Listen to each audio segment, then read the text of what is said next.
स्वागत है आपके YouTube चैनल जेक वाला में। चलिए, जो आप लोग का क्लास 10 का वीकली टेस्ट होने वाला है 7 दिसंबर का, उसका ओरिजिनल क्वेश्चन देखने वाले हैं। ठीक है, साथ ही में उसका आंसर भी देखेंगे, ऑब्जेक्टिव प्लस सब्जेक्टिव दोनों का। इसलिए वीडियो के अंत तक बने रहिएगा और वीडियो को ज़्यादा से ज़्यादा शेयर करिए।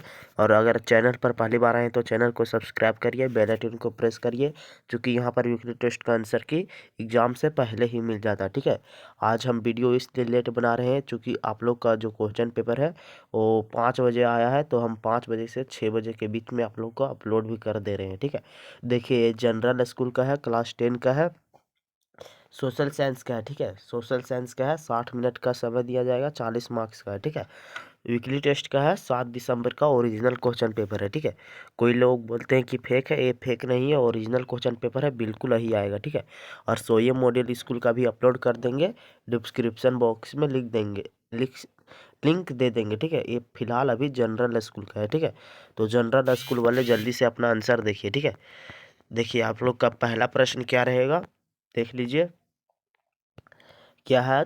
सेक्शन ए में क्या रहेगा, 2 × 10 मतलब 20 मार्क्स का रहेगा। ठीक है, ऑब्जेक्टिव क्वेश्चन रहेगा। तो देखिए क्या है पहला प्रश्न आप लोगों का, औद्योगिकीकरण की शुरुआत किस देश से हुई थी। ठीक है, क्या पूछा है, औद्योगिकीकरण की शुरुआत किस देश से हुई थी। आप लोग का ऑप्शन क्या है, भारत, और बी क्या है, इंग्लैंड, सी क्या है, चीन, डी क्या है, अमेरिका। तो जो औद्योगिकरण का शुरुआत किस देश से हुआ था, तो ऑप्शन नंबर बी, इंग्लैंड से हुआ था। ठीक है, पहला का बी होगा। आप लोग कॉपी कलम निकाल कर आंसर लिखते चलिए और वीडियो को रोक रोक कर आंसर लिखते चलिए। अभी आप लोग का काफ़ी ज़्यादा समय बचा हुआ है। ठीक है, और जाके एग्जाम में लिख के आ जाइए, आप लोग का 40 में 40 मार्क्स आ जाएगा। ठीक है, आप लोग कमेंट करिएगा आप लोग कि कौन कौन जिला से देख रहे हैं। ठीक है, झारखंड के किस जिला से देख रहे हैं, आप लोग कमेंट करिए फटाफट, अभी ही कमेंट कर दीजिए। चलिए दूसरा प्रश्न आप लोगों का क्या है, देख लीजिए, सूती कपड़ा मिल की रूपरेखा किसने तैयार किया था। ठीक है, तो पहला ऑप्शन क्या है, हरग्रीव्ज, ऑप्शन बी क्या है, रिचर्ड आर्कराइट, सी क्या है, जेम्स वाटर, डी क्या है, न्यू कोमेन। ठीक है, तो किसने किया था सूती कपड़ा का मिल का रूपरेखा, तो किसने किया था, तो रिचर्ड आर्कराइट। ठीक है, रिचर्ड आर्कराइट। ठीक है, चलिए हम यहाँ पर कुछ समय देते जाएंगे, आप लोग जल्दी से आंसर लिखते चलिए। ठीक है, चलिए 10 तक गिनती गिनेंगे, नहीं तो 3 तक, 1 2 3। आई होप कि आप लोग आंसर लिख लिए होंगे। ठीक है, चलिए आप लोग लिखते जाइए कॉपी में जल्दी जल्दी। चलिए देखिए आप लोग का तीसरा प्रश्न क्या है, भारत का पहला लौह एवं इस्पात संयंत्र किस शहर में खोला गया। ठीक है, ऑप्शन ए क्या है, कलकत्ता, ऑप्शन बी क्या है, झांसी, ऑप्शन सी क्या है, जमशेदपुर, ऑप्शन डी है, राउरकेला। तो देखिए कलकत्ता क्या है, पश्चिम बंगाल में है, झांसी क्या है, यूपी में है, जमशेदपुर झारखंड में है, और राउरकेला कहाँ है, आप लोग कमेंट करिए। ठीक है, इसका जो आंसर होगा वो ऑप्शन नंबर सी होगा। ठीक है, ऑप्शन नंबर सी में क्या है, जमशेदपुर। ठीक है, तो जमशेदपुर इसका सही आंसर होगा। चलिए देखिए आप लोग का 4 नंबर प्रश्न क्या है, नए युग का प्रतीक किसे माना गया था। ठीक है, मतलब नए युग का प्रतीक किसे माना गया था। ठीक है, ये प्रश्न है, मतलब किस किस खनिज को माना गया था। तो ऑप्शन ए क्या है, लौह अयस्क, ऑप्शन बी है कपास, ऑप्शन सी है कोयला, ऑप्शन डी है सोना।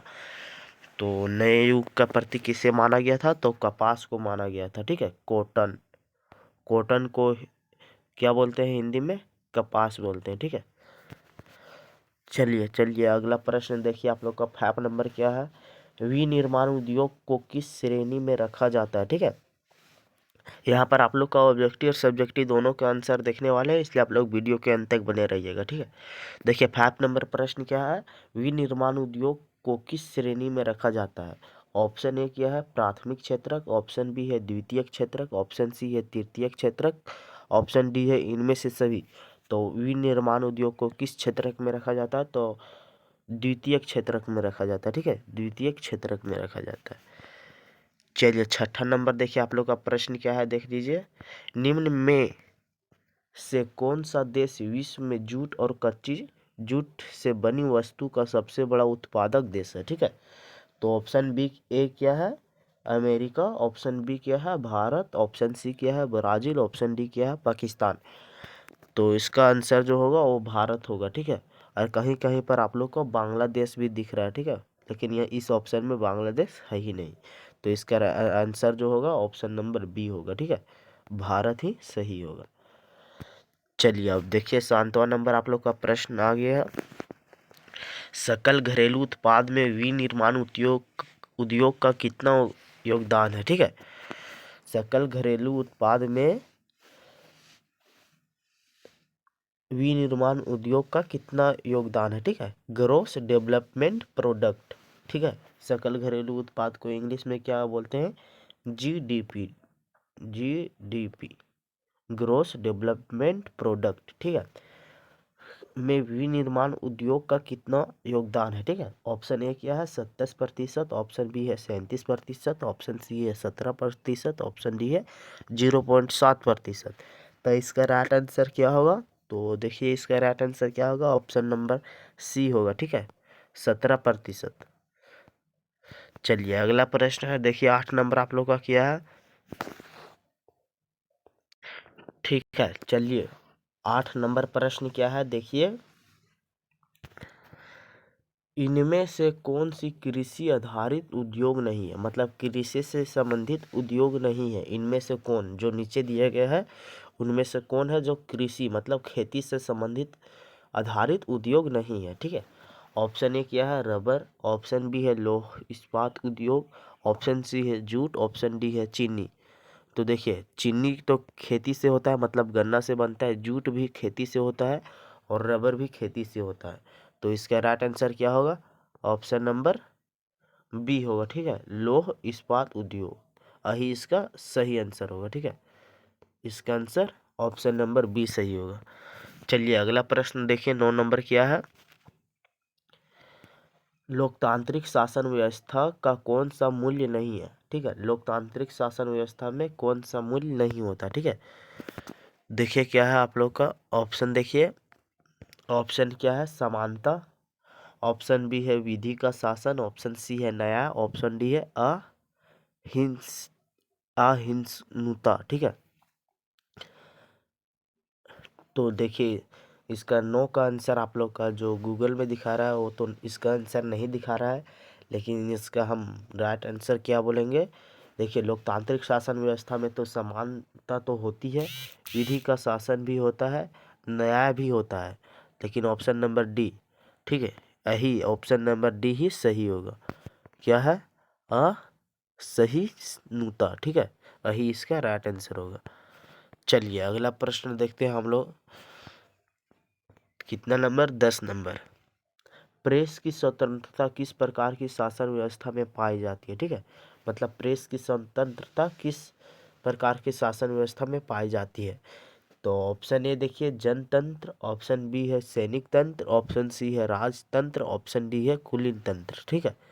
कुलीन तंत्र, राजतंत्र, सैनिक तंत्र या जनतंत्र। तो प्रेस की स्वतंत्रता किस, प्रेस का मतलब क्या होता है, जब आप लोग कोई एक जगह से दूसरे जगह चिट्ठी आदि जो संदेश होता है उसको पहुंचा सकते हैं, ठीक है, उसी को बोलते हैं प्रेस की स्वतंत्रता, ठीक है।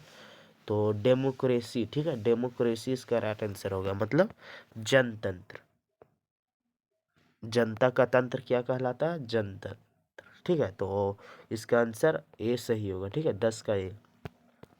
चलिए अब देखिए आप लोग का सेक्शन बी आ गया है, 2 × 2 मतलब 4 मार्क्स का रहेगा, 2 क्वेश्चन रहेगा, ठीक है। देखिए 11 नंबर आप लोग का प्रश्न देखिए क्या है, वैश्वीकरण से आप क्या समझते हैं, ठीक है। क्या है 11 नंबर प्रश्न, तो देख लीजिए क्या है, वैश्वीकरण से आप क्या समझते हैं, ठीक है। और 12 नंबर प्रश्न देख लीजिए, सार्वजनिक क्षेत्र के 2 उद्योग का नाम लिखिए। सबसे पहले हम 11 का आंसर देखेंगे, उसके बाद 12 का, ठीक है, ये दोनों का एक बार देखेंगे, फिर 13 और 14 का एक बार देखेंगे, फिर 15 और 16 का एक बार देखेंगे, ठीक है।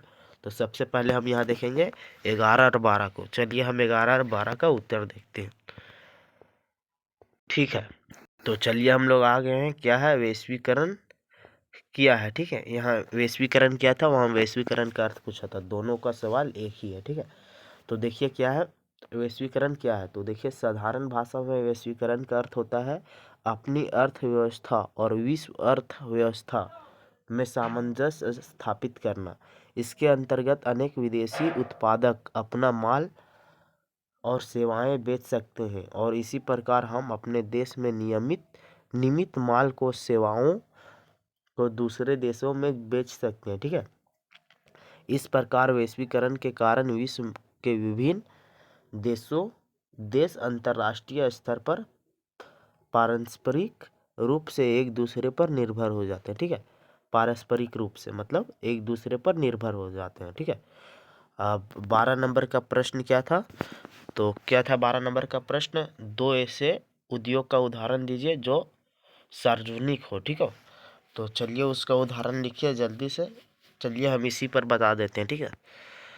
तो देखिए आप लोग पहला क्या लिखिएगा, यहाँ पर हम बता देते हैं।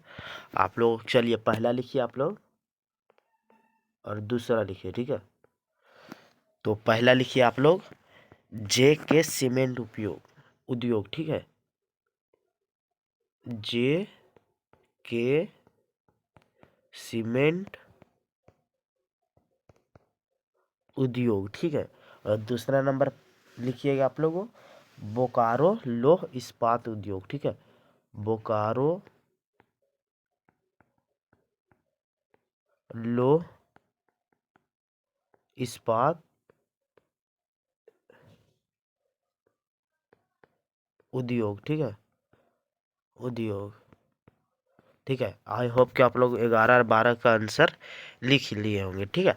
चलिए अब हम लोग 13 का प्रश्न देखेंगे, उसके बाद 14, उसके बाद 15 और उसके बाद 16। बस आप लोग लाइएगा 40 में 40 मार्क्स। ठीक है। इसलिए वीडियो के अंत तक बने रहिए। वीडियो को लाइक कीजिए और चैनल को सब्सक्राइब करिए और वीडियो को शेयर करिए अपने दोस्तों के साथ। ठीक है। चलिए हम लोग 13 नंबर प्रश्न देखते हैं। ठीक है। तो देखिए यहाँ पर आप लोग का 11 का प्रश्न हो चुका है, 12 का हो चुका है।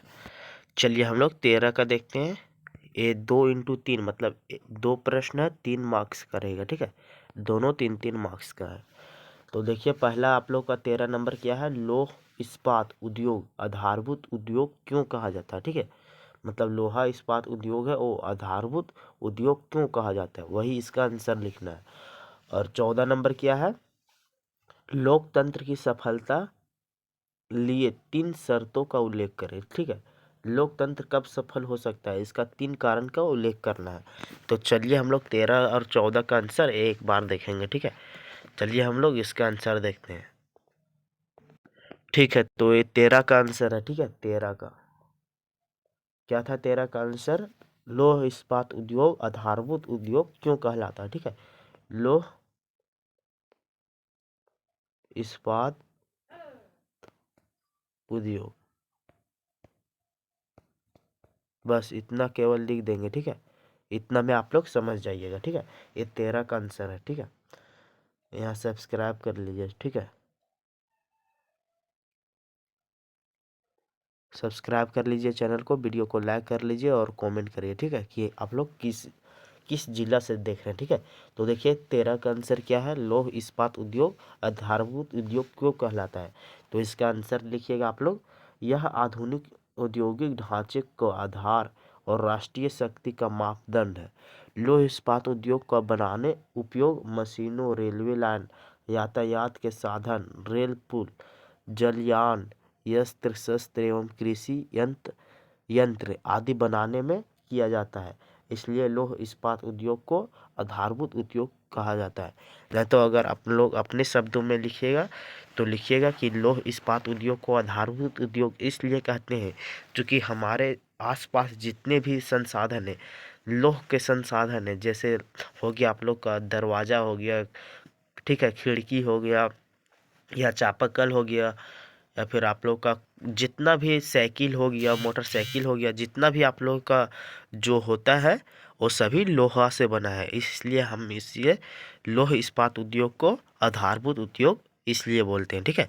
तो 13 का आंसर यही लिखिएगा। चलिए अब हम लोग 14 का आंसर देखते हैं। 14 का क्वेश्चन आप लोग का क्या था कि लोकतंत्र को स्वतंत्र करने के कितने, तो 3 कारण पूछे थे। ठीक है। ठीक है। तो 3 कारण पूछा था। तो देखिए क्या है आप लोग का, लोगों का स्वेच्छा से हर नियमों को बिना किसी दबाव या डरे अपना कर्तव्य समझकर पालन करना। ठीक है, पहला पॉइंट ए लिखिएगा। दूसरा पॉइंट क्या लिखिएगा, तो शिक्षा मूलभूत आधार सिर्फ नौकरी ना होकर एक अच्छे नागरिक के गुणों को सबसे अवगत कराना। ठीक है, और तीसरा पॉइंट क्या लिखिएगा, नेताओं के चयन प्रक्रिया और उनको कार्यों का अवलोकन। और चौथा पॉइंट क्या लिखिएगा, आम जनता का जागरूक होना। ठीक है, मतलब सभी जनता जागरूक होंगे। चलिए अब हम लोग 13 और 14 का आंसर देख चुके हैं, अब हम लोग चलिए 15 और 16 का आंसर देखेंगे। ठीक है, तो देखिए आप लोग का 13 का आंसर हो चुका है, 14 का आंसर हो चुका है। चलिए अब हम लोग 15 का आंसर देखेंगे, उसके बाद 16 का, उसके बाद आप लोग को वीडियो समाप्त हो जाएगा। तो इसलिए अंत तक बने रहिएगा। तो चलिए 15 नंबर प्रश्न क्या है, भारत में मशीनों का आने से पहले अंतर्राष्ट्रीय बाजार में भारतीय उद्योगों की क्या स्थिति थी। ठीक है, और देखिए 16 नंबर प्रश्न क्या है, राजनीतिक दलों के कार्यों का वर्णन करें। ठीक है, मतलब राजनीतिक दलों का क्या क्या कार्य होता है। चलिए हम लोग 15 और 16 का उत्तर देखते हैं। ठीक है, तो चलिए यहाँ देख लीजिए 15 नंबर का प्रश्न आप लोग का क्या था कि मशीनी उद्योग के आने से पहले भारत के उद्योगों में की क्या स्थिति थी। ठीक है, तो देखिए क्या स्थिति थी, तो भारत उद्योगों के पहले भारत से रेशम और सूती माल अंतर्राष्ट्रीय वस्त्र बाजार पर हावी था। मोटे कपास का उत्पादन कई देशों में होता था, लेकिन महीन किस्में अक्सर भारत से आती थी। आर्मेनिया और फारसी व्यापारी पंजाब से मतलब खरीद कर सामान अफगानिस्तान, पूर्वी फारस और मध्य एशिया ले जाते थे। ठीक है, ये थी भारत का स्थिति। चलिए हम लोग 16 का आंसर देखते हैं। ठीक है, तो अब चलिए देखिए 16 का प्रश्न क्या था, तो राजनीतिक दलों का प्रमुख कार्य क्या है। ठीक है, तो देखिए इसका प्रमुख कार्य क्या है, चलिए इसका पढ़ते हैं हम लोग जल्दी जल्दी। ठीक है, क्या है, अधिक संकीर्ण रूप से कहें तो शासन में पद प्राप्त करना तथा सरकारी पद का उपयोग करना राजनीति है। ठीक है, राजनीति में बहुत से रास्ते अपनाए जाते हैं, जैसे राजनीतिक विचारों को आगे बढ़ाना, विधि बढ़ाना, विरोधियों के विरुद्ध युद्ध आदि शक्तियों का प्रयोग करना। ठीक है, अगर इसका आंसर पूरा चाहिए तो आप लोग हमारा टेलीग्राम और व्हाट्सएप चैनल को ज्वाइन कर लीजिए। ठीक है, इसमें आधा अधूरा आंसर मिल जाता है, चूँकि आप लोग को वीडियो जल्दी बनाना रहता है, इसलिए हम जल्दी के चक्कर में आप लोग का पूरा आंसर नहीं दे पाते हैं, उसके लिए क्षमा करिएगा। बट आप लोग टेलीग्राम और व्हाट्सएप चैनल ज्वाइन कर लीजिए, वहाँ पर हम इसको फ़ोटो खींच के भेज देंगे। ठीक है, कि राजनीतिक दलों का प्रमुख कार्य क्या है। 5 नंबर का प्रश्न है, जल्दी आप लोग टेलीग्राम और व्हाट्सएप चैनल ज्वाइन कर लीजिए, टेलीग्राम बॉक्स में लिंक दिया हुआ है। ठीक है, चलिए वीडियो कैसा लगा, ठीक है, वीडियो कैसा लगा आप लोग को कमेंट करिएगा। इसी प्रकार आप लोग चाहते हैं कि वीकली टेस्ट का आंसर की सबसे पहले आप लोग को मिल जाए, तो आप लोग चैनल को सब्सक्राइब करिए, बेल आइकन को प्रेस कर लीजिए। ठीक है, और वीडियो को ज़्यादा से ज़्यादा शेयर करिए, और कमेंट करना आप लोग ना भूलिए कि आप लोग किस ज़िला से देख रहे हैं, तो कि हमको भी पता चले कि आप लोग किस किस ज़िला से देख रहे हैं, और अपना नाम भी कॉमेंट करिएगा। ठीक है, और इसी प्रकार आप लोग चाहते हैं कि अगला टेस्ट का भी आप लोग का आंसर की अपलोड हो जाए, मतलब एग्ज़ाम से पहले, तो आप लोग लिखिए नेक्स्ट वीकली टेस्ट का आंसर चाहिए। ठीक है, नेक्स्ट वीकली टेस्ट का आंसर चाहिए। ठीक है, तो आप लोग का आंसर की मिल जाएगा। ठीक है, आप लोग लिखिए कि नेक्स्ट वीकली टेस्ट का आंसर की चाहिए, तो आप लोग का आंसर की मिल जाएगा। और हम बोल रहे हैं वीडियो को ज़्यादा से ज़्यादा शेयर करिए। ठीक है, वीडियो कैसा लगा आप लोग कमेंट करिएगा, और मिलते हैं अगले वीडियो में, तब तक के लिए बाय, जय हिंद, जय झारखंड, जोहार झारखंड।